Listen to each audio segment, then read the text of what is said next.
obviously there are going to be more diversity to cater to more and more people, including minorities. This looks like the creation of Black Panther to represent the struggles and experiences of African Americans, or Shang-Chi being an inspiration for Asians all over the world, which means there are more reasons as to why there are more minority representation, and it is because of the profit incentivizers that government set within this debate. But also note that the white man dominance argument doesn't make sense, because there are a lot of artists coming from minority backgrounds and new talents. The reason as to why minority thriving artists are more employed under our side is because they need lots of people working under their industry. But also note that the movie industry as a whole is predominantly in America as well, which means that representation also doesn't happen under their side of the house. It is exactly because they are motivated by profit, hence why they have an incentive to also cater to minority audience. POI in the chat. The burden in today's debate is very simple. Why is the popularity of multimedia franchises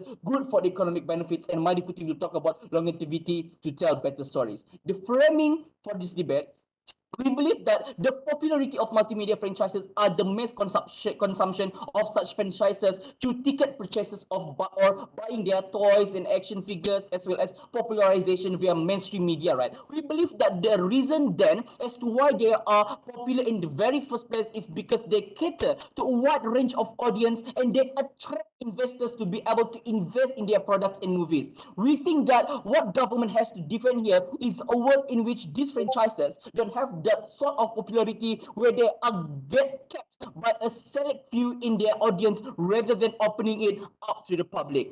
Now, the first argument from the opposition: economics benefit for multimedia industries.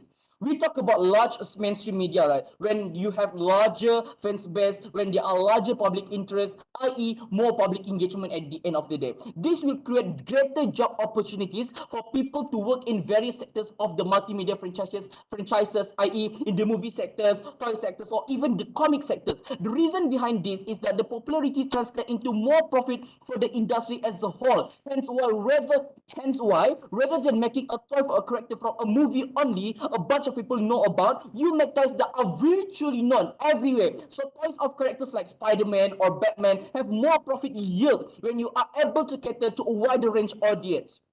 Secondly, we believe that this also helps out within the film industry as well, because of multimedia franchises to sustain long term. They need a lot of people to work under them for things such as sound production, special effects, video editing, and storyboarding, right? This allows an avenue for prospective artists to not only gain more experience in an established industry, but to also help sustain a lot of these artists financially as well. The reason why this works better on our side is for the simple reason that multimedia franchises tend to last longer, and in order to maintain continuity, most people working under these franchises are likely going to be the same. Compare that with a single one-off popular movie where your career as a sound producer or a makeup artist is far more volatile as a result of them being a one-off thing. Now, I want to talk about how it's going to boost the filming industry as well, right? This looks like when there is more public engagement because of its popularity, this will then increases the production of this multimedia industry, meaning that people would love to watch more movie, i.e. from Marvel or DC, and this will require the industries to produce more product for its franchises.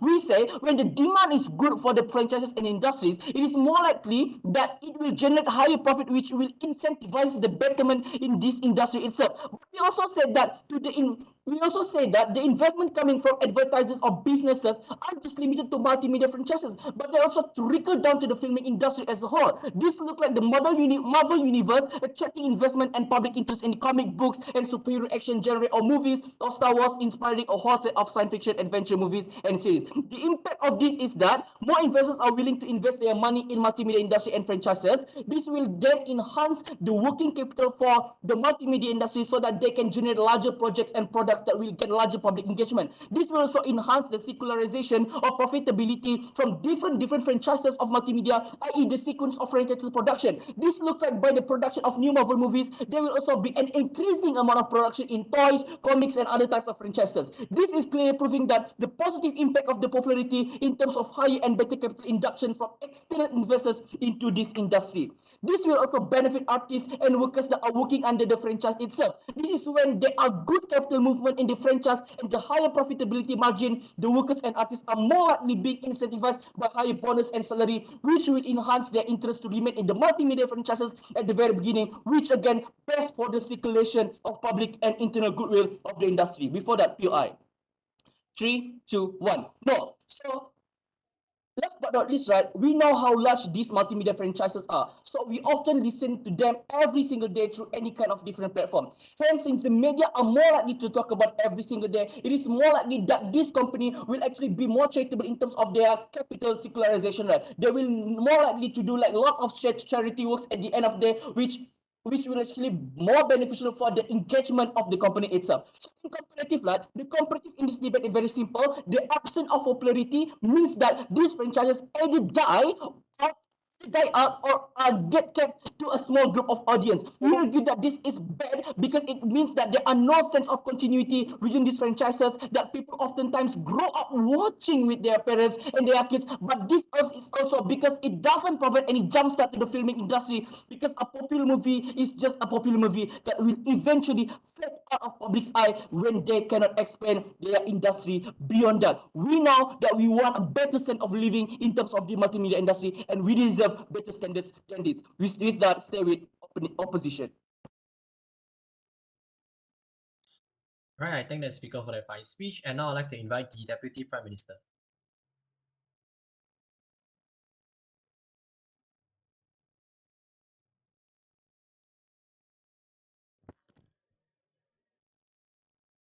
Hi, can I check if I'm audible and visible? Yes, you are. Thank you. I would prefer POIs in the chat, and I go by any pronoun, so that's fine. I'll start my speech in 3, 2, 1. Recognize that what opposition is supporting is the world in which they are trading off the inherent quality of films in general, right, for profit, right, under the guise that they are able to promote better quality movies if they just simply have more money. But I'm going to spend some time taking down this narrative and why that's inherently not true, right? So essentially realize that opposition's main positive material is that profit translates to a variety of benefits, right? They tell you that firstly, profit translates to better quality films, profit translates to longevity of jobs in the film industry, and profit necessarily translates to better projects. So first, taking down the idea of like the higher quality films, right? Their side necessarily concedes that these multimedia franchises are often backed by large companies, right? So look at how Marvel is being backed by the company of Disney in itself, and they also concede that these companies are inherently profit incentivized. Therefore, it is unclear why, when given the opportunity to make as much money as possible, these companies are likely to put that money into like things like, for example, greater tangible benefits or like raises in salary, right? When they are much more likely to keep the profit for themselves, right? This also looks like things when the franchise extends out of just films and goes into things like merchandise for the public, right? We see why it's unlikely that they're going to give the money more towards like producing like better quality films if they know that there is already going to be like a strong community of fans that are going to support them in whatever movie they make, right? This is the same for like people such as the actors in these multimedia franchises, or like what they're claiming, like the backstage people, like for example, like makeup artists, right? We see that because of the fact that these companies largely have a dominant narrative in these film industries, right, and they have a reputation as being the best of the best, right? It's unclear why these actors would be likely to like retaliate against these large film industries, given the fact that it seems as if though they are like the most popular company that there is in ops world. But then moving on to the second idea of how they were in their side were incentivized like more investment and more working capital, and how like that necessarily benefits like actors within their own like company, right? Recognize that this motion inherently suggests, right, that an opposition's world there will already be strong popularity of multimedia franchises, right? I.e., this motion, like, it's a retrospective debate, right? In a sense where we're debating in a world where currently the popularity of multimedia franchises is such that there's already going to be a dominant fan base, and there are already going to be long-lasting actors locked into these roles. Therefore, opposition's substantive material on how they're able to better promote actors and lift them up into the mainstream market, right, doesn't ring true in this debate, right? Because this debate necessarily already dictates that there are already going to be famous and popular actors that are already taking these roles. I.e., it is also unclear why these new indie actors, right, will be able to break into the multimedia franchises currently, given as there's already strong storylines that are continuing in these films, right? Rather, the comparative on proposition that we tell you is that when we are promoting indie films equally, if not more than multimedia franchises, right, we are actually opening up a greater variety of actor roles to people and a greater variety of exposure to the different types of films and different types of genres that exist in the media. What this means that this necessarily opens up greater actor diversity. It opens up more roles in which actors can shine their different strengths and weaknesses, and that's how we best promote actors. But then moving on to their last point, right, about how their side promotes the idea of like a storyline that is not stagnant, right? Because their main mechanism to this analysis is that because these films are popular, therefore they are not stagnant, and they have no incentive to be stagnant because of the fact that they want to make more profit and they want to make more money. But firstly, recognize why stagnation doesn't necessarily just equate to like it's not just necessarily like, oh, we're making the same like formulaic movie, right? Rather, what it looks like, right, is it looks like people wanting to stick to the pre-existing storylines that already exist. For example, if we look at the DC universe and the Marvel universe, right, they are largely based off the comics that have already existed like 20 to 30 years before the production of these movies. This means that there is necessarily like a pressure from the movie directors to uphold the traditional storyline that's already been written out by these comic books, right? And if not like these traditional storylines, they are very incentivized to keep the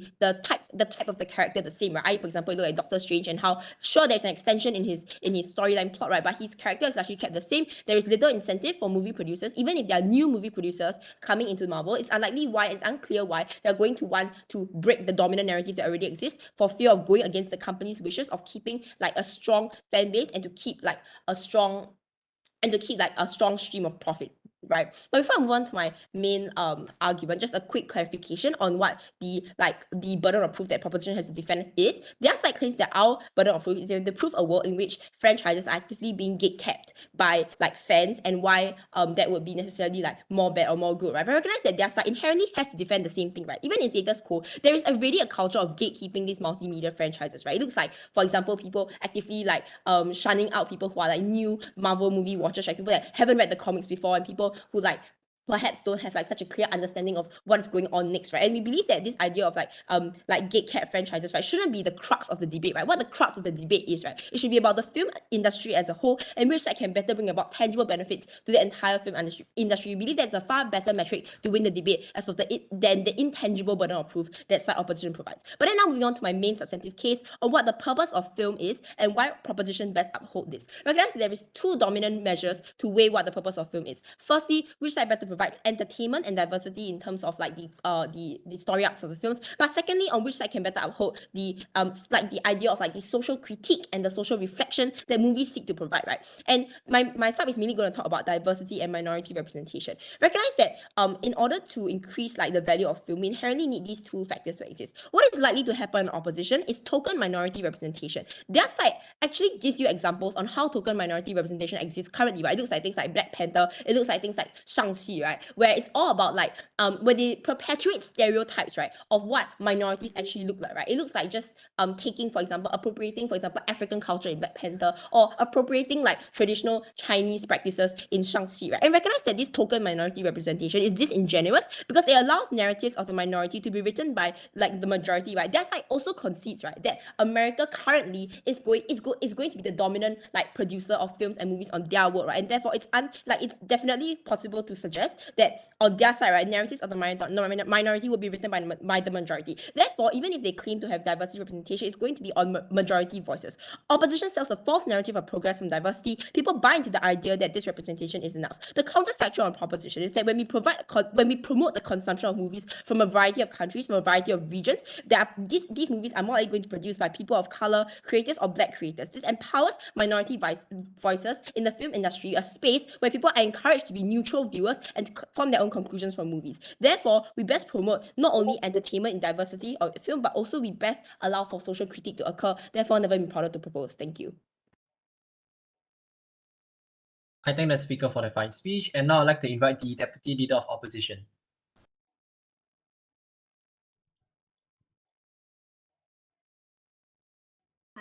Hi, checking, am I audible and visible?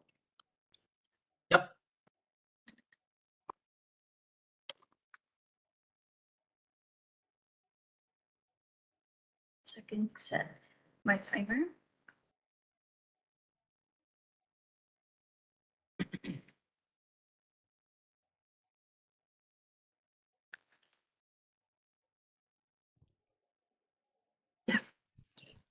My POI preference is in the chat, so I'll take one maybe around the 5th minute. So before that, just keep it in the chat. Okay, I will begin my speech in 3, 2, 1.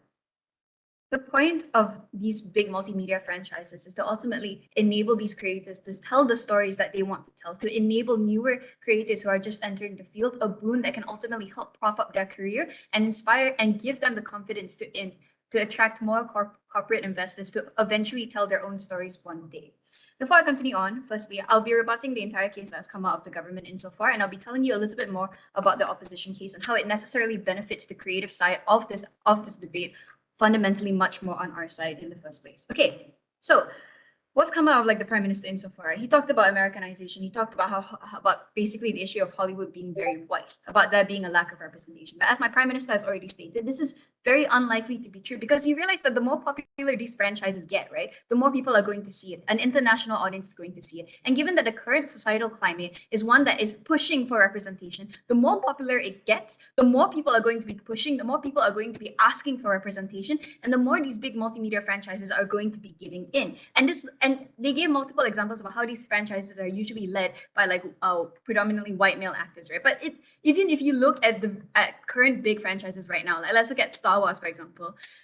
In multiple different iterations of this franchise, let's look at like the Mandalorian, right? The main character in the Mandalorian is none other than Pedro Pascal, a Chilean actor. So there is already representation within these things. If you look at Andor, they already have the lead is a Mexican actor. So representation is not something that is like completely gone on our side. In fact, I would say it's even better on our side because now you have big beloved franchises who people have grown up with and who, yes, may have seen it through a white lens, but now because of society's reformations, are going to be able to see these stories, see these universes that they love so much, be told through an ethnic lens, a lens that is more familiar to them in the first place. And I'll get into this a little bit more within my points. Secondly, right, you talked about how like it talked about how like it like kills off like smaller actors, it kills off smaller creatives. The problem with this is that it's not mutually exclusive. You do realize that even in your world, smaller actors are always going to have a hard time competing with bigger name actors. Smaller creators are always going to have a harder time getting the job as opposed to someone who's already established within the industry. And okay, within the industry. So number one, it's already not mutually exclusive, right? And secondly, now I'll get into this more to my point. So very quickly, just moving on into my points now. Okay. When I say that it gives you the longevity to tell better stories, we mean it for multiple different reasons, right? Because in all of these, what do all of these multimedia franchises have in common? They have an incredibly rich, multifaceted universe that is a very rich host, a very rich substrate for multiple different types of stories to come out. So it's not always going to just be the blockbuster movies that the government's narrative is perpetrating right now, but necessarily they can also be using these big universes, these big established universes, to be telling smaller stories. Like, for example, again, like Andor telling a migrant story in a Star Wars universe, for example. It's not always going to be these big blockbusters. Okay, secondly, right? The problem with the film industry and other creative industries right now is that it is incredibly cutthroat. Multimedia franchises allow for the confidence of investors and other players to carry out the story in its entirety to completion, to explore every facet of these rich universes that the original creators spent years writing and developing. Okay, because these rich multimedia franchises are often set again in very rich worlds, to give it like for it to be this popular allows it to grow, allows it to be told in different mediums, spanning different generations. And yes, sometimes maybe you get bad movies or you get movies that are bland, but that's to be expected. You can't claim that all of a sudden in your world, because these big multimedia franchises are like gone, doesn't necessarily mean that the overall film quality in your world is just going to suddenly increase. Because the reason why films are bad or the reason why films fail are necessarily because of the mistakes of the producers themselves. So I don't see how that's number one, mutually exclusive again. Secondly, right? Okay, yeah. Secondly, is that when you have the confidence of investors, as we've already told you, right? When you have like the longevity that comes with being a big multimedia franchise, you necessarily allow these stories to be told at completion rather than be too abruptly cut off. You don't have to try and condense your story into like a very specific like 1 hour, 2 hour format, because you now have the ability to tell these stories spanning over multiple different iterations, multiple different movies, multiple different medias, multiple different like episodes, for example. You have a richer avenue to necessarily tell the stories that you would otherwise want to tell. And the reason why we say, okay, and this brings me to my second point, right, about how this actually hurts smaller creatives more on their world. Again, the problem with the industry now is that it's very hard to get investment funding. It's very hard to get your footing within the industry, and you're always going to have to compete with someone who is going to have more experience than you, who has a bigger name than you, and that's a problem for all of the smaller creatives, right? Just like any other industry, if you want to make a career out of it, you need experience, right? The lack of experience means you have less opportunities, and this paradox is something that actively hurts newer creatives trying to enter the industry. So I'll take it later. Again, through the chat. Okay, so as a green new investor, right? Even if you have, as a green new creative, sorry, even if you have a brilliant new story, it's very unlikely that anyone is going to give you the chance because these corporate investors lack the confidence in you because you are a nobody. However, when you have these big multimedia franchises, though, are constantly looking for new ways to expand their stories and universes over different platforms and medias, which we know they have a very strong incentive to do so because they have to compete with other big multimedia franchises, right? So they're always going to want to be more innovative, more creative. This creates a demand for these newer creatives, and it allows these newer creatives to use the name of beloved franchises to get funding, to even just get a sliver more confidence from these corporate investors to allow them to tell the stories that they want to tell and gain a foothold within the industry. PY. Does having a minority actor in front of the camera equate to an accurate representation of minority culture, given that the character is completely written by white people? Your entire example is extremely specific.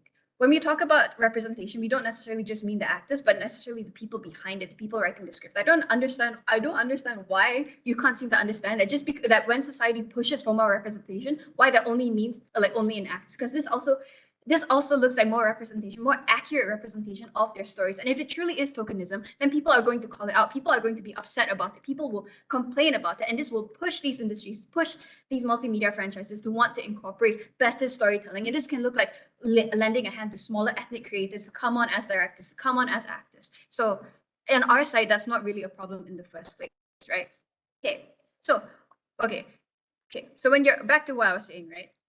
Once you have like a contract from these big multimedia franchises, what happens is that now you as a new creative have an incredibly important asset to your CV that allows you now to have better confidence from corporate investors moving forward, from better people in the industry moving forward, which puts you as a creative in a better position to tell the stories that you want to tell. And this isn't limited to just like only white-centric stories, right? This is also inclusive of like the ethnic stories that they may want to tell as an ethnic creator within this field in the first place. So fundamentally, we give these smaller creators the ability to necessarily tell the stories they want to tell. We put them in a better position to be telling more diverse stories in the first place. And secondly, we've already told you why we have better representation on our side with these big multimedia franchises. And so for all these reasons, proposed.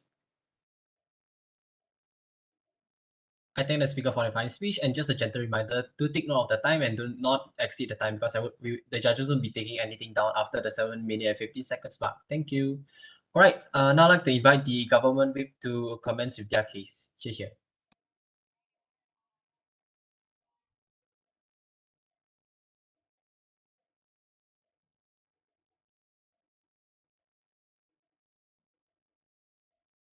Hi, can I check if I'm audible?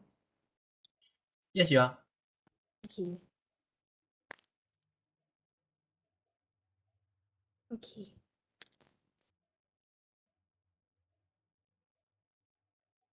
Okay.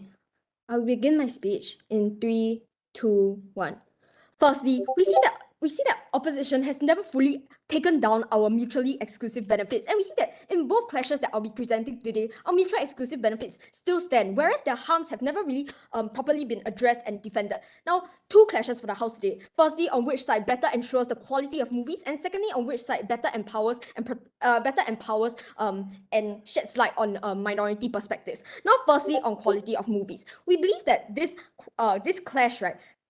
Like this area of contention relies on the premise of what we believe is the purpose of movies. We define this as two things. Firstly, on the artistry of movies, we see that filmmaking is an art form. We see that it is something that, like, let's say camera angles, color grading, or like these things are like still inherently important to what the value of film is. And secondly, more importantly, what we have emphasized on today is how film should be representative of everyday experiences, feelings, as well as stories. And we see that these things, when put together, right, contribute to what enjoyment is, right? And we see that profitization should not be the core of the industry, but we'll elaborate on that further Anyway, now speaking of the best case of what opposition has provided to us today, their best case is that privatization of this industry is ensured. They talked about how they will be able to pool investments with these multimedia industries, and talk about how that would help with ensuring the longevity of the industry. Okay, analysis of this. We see that this is not necessarily true, as number one, we see that the benefits of privatization are not necessarily true, as there are more harms in regards to this. Firstly, we see that there will be an increased focus on storyline, on story tropes that work in terms of privatization. We see that evaluation of films, right, especially by filmmakers and people who are in charge of the film industry, right, would largely be based off of how much they can profit and how much they can earn from these story tropes. Hence, we see that privatization inherently affects how movies are viewed. Since this is so, we see that more people will end up following more similar structures to movies that have already gained lots of money and consumers, right? And we see that the harm of following these similar set storyline structures, right, has already been previously mentioned by my speakers, right? And we've proven the harm of how, firstly, let's say this means that more people will be following more Americanized tropes, which I will be elaborating on further in my second clash, as well as secondly, it will and due to this Americanized tropes, it will reduce the cultural nuances of these movies to make it more palatable for the majority viewers. Hence, we see that this harm is already proven. But we see that even if this is so, even if we are considering that privatization is a key aspect of the movie industry, we see that we could still win on this factor. As firstly, with an increased amount of films that are diverse and different from one another, we see that each movie is able to gain some sort of traction and viewership of their own. And we see that these films will still be able to make money based on their quality rather than their quantity. And additionally, we see that their emphasis on investment, right, is not necessarily true either, as investment is not necessary for a movie to break through in the movie industry, right? We see, let's say, in the taking the COVID-19 situation in context, or let's say, beginner filmmakers, right, they may not necessarily have the investment that they need to hire the best people to build sets and things like that. And we see that there have been people who have made films, right, in a singular house, right, and those films have even gotten a breakthrough and still managed to profitize. And hence we see that with this set, right, we see that we better promote the rise of indie films and indie actors to this sort of more diverse films, rather than just relying on a singular mechanism of more popularized films. So secondly, we move on to the analysis of the following of these films. We see that the following of these films is rather cult-like, right? There's a huge consumer base but what is the main problem of this? As per what my second speaker has already mentioned, right? And as per what my second speaker has already mentioned about gatekeeping, right, we see that the detriment of this is clear, right? In the sense that because of the pressure of people to we see that the detriment is clear in the sense that this sort of gatekeeping will only further divide the film industry. We see that there is a sense of negative competitiveness, right, where people are subscribing to the notion that, oh, for example, because I'm a Marvel fan, I can't watch DC films because they'll be against they'll be against the rules of me as a Marvel fan, things like that. And we see that the sense of echo chambers, right, would still be extended to films, in the sense that people will only be would only end up watching a singular type of films that follow what they have already been watching, right? And we see that therefore they will not be able to be exposed to a variety and diversity of films, which we believe is inherent to the value of films in general. Therefore, we see that we provide two mutually exclusive benefits in this clash. Firstly, about how filmmakers are able to express their views and express their own feelings and stories. And secondly, we believe that this also benefits actors. This also benefits more indie actors to have a breakthrough, right? And number three, we believe that in terms of viewership, this creates a more enjoyable and diverse set of films that they are able to watch. Now, moving on to my second clash on ensuring minority voices.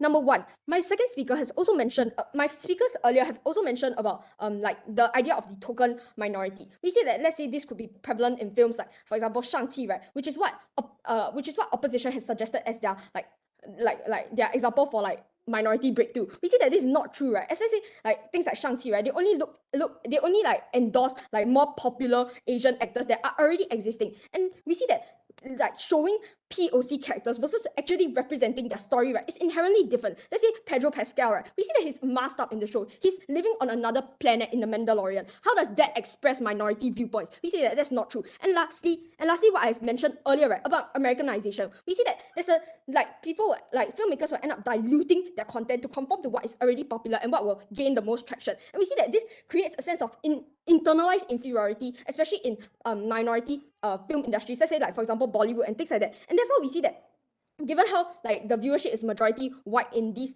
more popularized films, right, like people will end up wanting to pander to these majority white views instead of like expanding their film and really caring about the value of film. Therefore, we see that here we also provide a mutually exclusive benefit on providing unorthodox stories, shedding more light on like minority issues, on shedding more light on interesting stories. And we believe that since we focus on interesting stories, we also benefit the industry and the context. We also benefit the industry. And lastly, we also create a more enjoyable and diverse viewing experience for people. We believe that our side would take both clashes. Thank you. I thank the speaker for their fine speech, and now I'd like to invite the opposition whip to begin with to comments with their case. Here.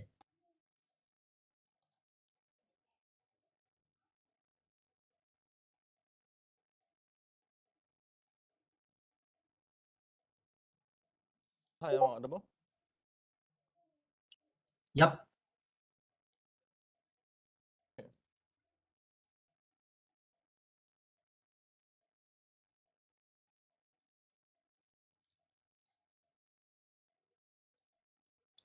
Sorry, opposition whip, can you try speaking a sentence because it might be a little bit soft for some of the judges. Is it better now? Can you tune up the volume a bit? Is it better now? Yeah, it's loud and clear. Okay. Tasmia, is that okay? All right, cool. Yeah. Thank you.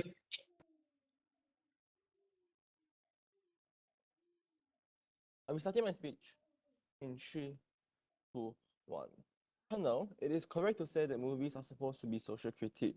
The problem with Gulf case is they never prove as to why under this indie movies that cater to a limited audience are supposed to be a critique of society when it only reflects a small minority of people within America. Panel, I want you to know how problematic the Americanization argument here is in this debate, because I argue that Americanization is going to happen anyways because the film industry is predominantly established in America, which means that minority representation doesn't happen under Gulf anyways. But I want to prove that as to why there are going to be minority representation within multimedia franchises. 4 reasons here.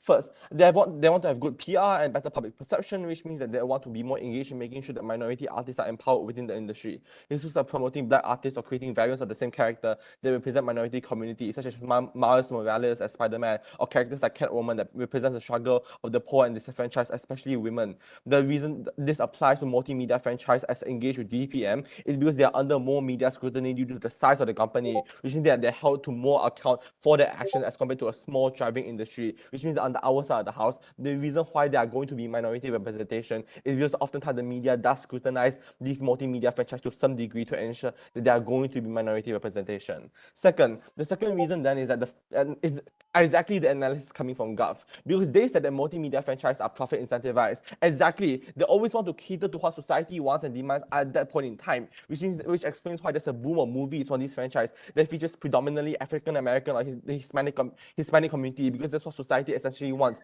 minority representation, cultural nuances and context within these movies to properly and accurately depict the struggles and the experiences as a result. On the our side of the house, it's exactly because they're profit incentivized, which explains that as to why society would want to have these sorts of cultural nuances in these movies as a result. Third, but also just note that the third reason here is because they want new, unique storylines to tell beyond the stereotypical damsel in distress or other commonly like stereotypical tropes. The reason why they want to represent minority individuals and the struggle is precisely because they have an incentive to want to have diverse storylines because of the concession given from Gulf about how they are profit incentivized. Which means on the our side of the house, you're able to have more diverse storylines that explains and details the struggles and experiences of all these different actors coming from different background, be it the poor or the African Americans or the Asian Americans. The last reason, and it's just untrue that actors used are necessarily going to be the same, because I argue that is when you have these multimedia like franchise being popular is also the point in time where you also have minority actors and representation more because they're subjected to more public scrutiny and also the incentives provided above.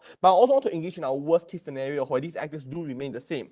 I want you to listen to LO's speech here because you see that this is not necessarily a bad thing because it means that whenever you are already within the industry, your career lasts longer. So the career of artists and such are also more stable under hours out of the house as compared to the volatile nature of actors under government. The comparative here is worse because under Gov, when you promote only indie film, it's worse for minority representation under your side of the house when the audience that they're trying to cater to is restricted and limited solely to America and only a small substructure of America at that. This is important because this proves that minority representation happens better under our side of the house because of the profit incentives of franchises to reach to international audiences and because of the media scrutiny for the industry as set out by the entire Gov bench. Their analysis took down the entire case. Look at virtually every single acting award show. We have openly trans actor, we have black or native actors, we have gay and pan actors, we have Asian actors winning awards left and right via the Emmys, the Oscars, or whatever.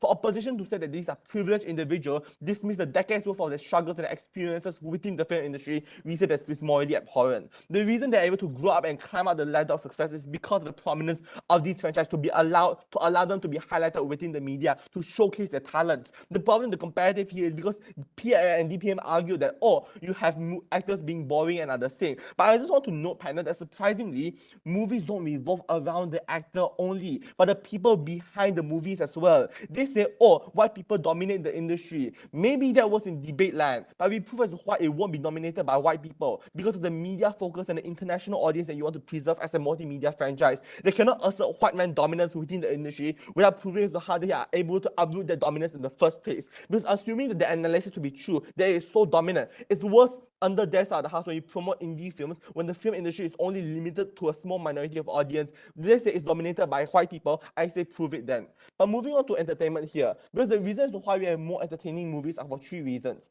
First, you have continuity within this film, which means that you have characters that you watch, that you grow up with, to grow up together with you, which means that these franchises are an integral part of your childhood, which means that oftentimes these people want to stick through this movie because it's an essential part of the nostalgia factor. Second, the second reason is that the reason as to why they're popular to begin with and the prerequisite to them being a multimedia industry is that the stories and the narratives that are told are often with nuances and cultural context that cater to the international audience. Hence why oftentimes the prerequisite to them becoming popular in the first place and for them to maintain their popularity is by actually maintaining all these cultural nuances to cater to an international audience that they're able to talk to and display these stories in a more accurate manner.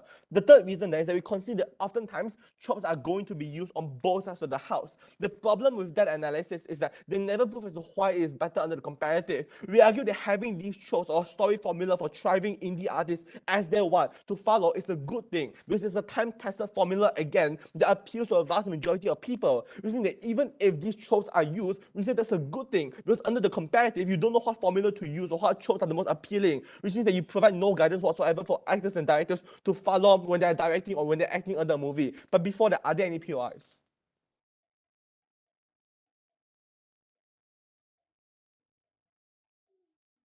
6.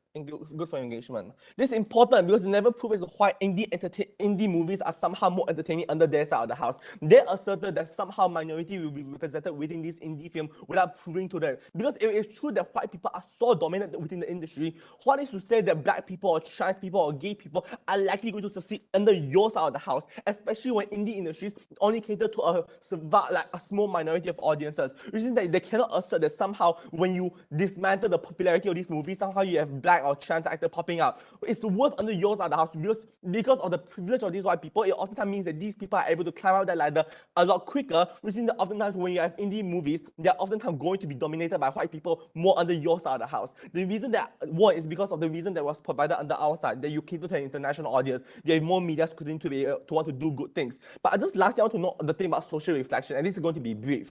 They talked about how you have social reflection. I'm not sure how you get that under their side of the house. We already told you as to why you get social reflection under ours, because the incentive for you to cater to a vast majority of audience from a vast array of backgrounds and culture, which means that you often want to have accurate social reflections of these places. The reason why they're popular in the first place is because people are able to relate to this movie. People are able to reflect upon society when they are watching this movie, hence why they're popular. If you want a world where these movies are actually good, I think just start reverse.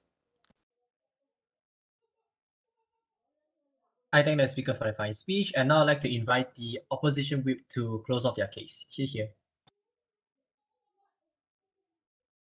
Hi, checking again. Am I audible and visible?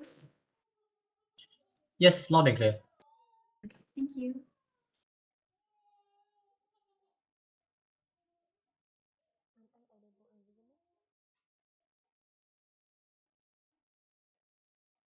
I will begin my speech in 3. Okay, I will begin my speech in 3, 2, 1. The two main clashes that have come out of this debate today is number one about the representation of like minority actors, of just minority people within these creative industries overall, as well as like which side can tell better stories. And we've already told you multiple times necessarily as to why on our side, when you attach yourselves to these big multimedia franchises with an international audience, why you necessarily give these smaller creatives not only the ability to tell the stories they want to tell, with a full production team behind it, with the ability to tell these stories to its completion, with every sort of effect, every sort of thing they might want to add to it, which is not really an option if you only keep them on the ground as smaller indie creators, right? So the problem that comes out of like opposition with number one is when they talk about how they're going to be uplifting like indie artists, right? How they say like, oh, you don't necessarily need big corporate investment to tell good indie stories. And we say, okay, fair. But the problem with that assumes that these indie artists, the problem with that is that it assumes these indie artists are just going to be what? In their room with like their phone cameras. The problem is that in order for you to want to tell any sort of story, whether it be filmmaking, whether it be comics, you're going to need some sort of capital. You're going to need some sort of money for the resources needed to create these things, whether that be a proper camera, whether that be just money to pay your actors the salary in the first place. So it is undeniable that you need money, you need investors to be able to tell the stories that you might otherwise want to tell. We don't want to limit our indie creators to only just like being a one-man army in their bedroom shooting things on their phone cameras. Although we don't want them to be constantly stuck in that place. We want to uplift them and bring them closer to the mainstream, or at least bring them closer to a place by which they have the funds in order to be able to fully realize their creative visions with at least less monetary restrictions in the first place, right? The problem with pop is that everything they've said insofar, all their points about like let's say like whitewashing and all that, are all issues about the film, all issues about the film industry, not necessarily specific to multimedia franchises in the first place. Like yes, the film industry is one that is incredibly white centric, right? But we've already told you multiple times why this narrative is one that gets challenged, the bigger it becomes. Because the more it reaches an international audience, an international ethnic audience, the more we're able to call out issues like tokenism, the more we're able to call out the lack of representation and diversity, and the more we're better able to force these creative industries, to force a white-centric Hollywood, for example, to conform to allow more smaller creative minorities. Their whole point about how just having like an ethnic actor doesn't equal representation is kind of doesn't really make sense, because even if like Pedro Pascal, for example, has his face entirely covered up in a story that's not necessarily about ethnic struggles, just having an ethnic actor up there on stage is enough to provide enough optical benefits to young creatives who might be from like Chile, for example, who want to pursue an acting career, because now they see someone who looks like them, who comes from the same background as them, who has been able to make strides in an otherwise white-centric dominant narratives. So even if it's not necessarily telling migrant stories or ethnic stories, just having this sort of representation, which is going to happen, as we've already told you through multiple examples, is enough to be a boon to these smaller, creative, ethnic communities, right? Okay. So the reason why we win is that we necessarily cater to these smaller indie artists the most in the first place. Like we've told you multiple times throughout our speeches that when you allow these smaller creators to attach themselves to big franchises like this, they get the credibility they need to gain the funding in order to properly tell their stories. We give them the opportunity to enter an industry that otherwise would have a very high barrier of entry if you have no experience and you have no connections and you have nothing on you. We lower that barrier of entry fundamentally, and we've already provided multiple layers of analysis as to why this is, particularly because these big multimedia franchises are always going to be wanting to come up with the newest, most innovative things in order to compete with other franchises. So therefore, they'll be looking to expand to like smaller creators in the first to smaller creators and be willing to give them the chance. Okay, so now we help these indie artists. We lift them out of like what would otherwise be an incredibly small, limiting production team, and at least we give them a better entry into these film industries, something that has gone completely uncontested from government. They never tell us necessarily why they help these indie artists so much more, why they allow these artists to have a better foothold or place in the industry in the first place. So for all of those reasons, we co-opt all of their benefits and therefore side opposition. I thank the speaker for their fine speech. And now to close off the whole debate, I'd like to invite the government reply. 谢谢. Can I try from audible and visible? Yep. Okay, thank you. I'll begin my speech in 3, 2, 1. What are the worlds that each side has to protect by the end of this debate? Opposition has to necessarily protect a world, right, in which their side can only achieve, even on their best case, minority representation that doesn't infringe on these companies' ability to make profit. What proposition's counterfactual to you in today's debate is that we empower minority voices by not only allowing them to take back the narrative in the film industry, but also actively promoting these films in order to, in a stage where they can make more profit, which is essentially what my first speaker has told you, right? But now moving on to what opposition's main contradiction in their case is throughout this debate, right? Their first contradiction comes out in which they concede that companies are profit incentivized in nature, but then in their second and third speakers, they say that the companies are going to essentially throw money, right, at factors that aren't directly related to profit, right? They suggested the idea of them being able to replace their backroom of film industries with, for example, POC people working in there, right? But I'm going to tackle why this is not likely to happen on their side in the two clashes that this debate ultimately brought down to. Firstly, which side better promotes the film industry, right? Opposition claims that more profit can be put into better quality films and it can empower greater voices with this money. But firstly, recognize that in my speech earlier on, I've already rebutted this point on how the profit that they claim via investment will only be exclusively used for continuing these franchises and not essentially to like branch out to other films, right? Why is this so? It's because on opposition, they are promoting the narrative that multimedia franchises are the most stable option in viewers' eyes, i.e. it is unclear why this profit will necessarily be directed to like a greater variety of films. But then on the second idea on actors, right? Opposition never really clashes with the monopoly of popular actors over smaller creators that are already existing in status quo. Take note, right, that opposition is essentially defending status quo as it is, right? They cannot claim to defend any other world. This means that their only tangible response to our claim on how like we better uplift smaller creators is by simply saying that it's not true because like in status quo currently indie films are being shunned, right? But it's precisely because indie films are being shunned in status quo that proposition has to provide a counterfactual in which we actively like raise up these voices, right? This does two things. Firstly, it greater values diversity of roles that actors can participate in past like the traditional like superhero movies, right? But then secondly, recognize that there's a promotion of different films coming from different countries, which increases the direct pool of actors they are going to see that extends past like Hollywood actors, right? But now on to the most important part, which is about which side better promotes like diversity within films, right? Firstly, opposition doesn't take down why their diversity is shallow in nature, right? Their best case on opposition is that they have minority actors in front of the camera, and that's their most diverse representation that they can get, right? But recognize why this is not equal to the permeation of POCs in the film industry. Ultimately, viewers are there to see the final product of film, and they're primarily there for the entertainment. Therefore, there is a lack of mechanization on opposition on why is it that the film viewers are likely to push for representation in the background of filmmaking, and they are much more likely to just be appeased with like seeing an actor like in front of the camera, right? But then also their counter mechanism is that they're going to have media scrutiny, right? That is brought up by second opposition. But recognize why media scrutiny is inherently unreliable is because my first speaker has already characterized how viewers of these film industries are likely to look, right? They are likely to only look at the entertaining aspects of the multimedia franchise. Therefore, it's unclear why the media would only cover the backroom aspect of things and not just cover like the entertaining parts of like which actor is going to represent your favorite character next. But then recognize, right, that their side inherently neglects our entire point on why diversity has to come from minority voices, right? They entirely neglect what the status quo is, right? The status quo is white dominated.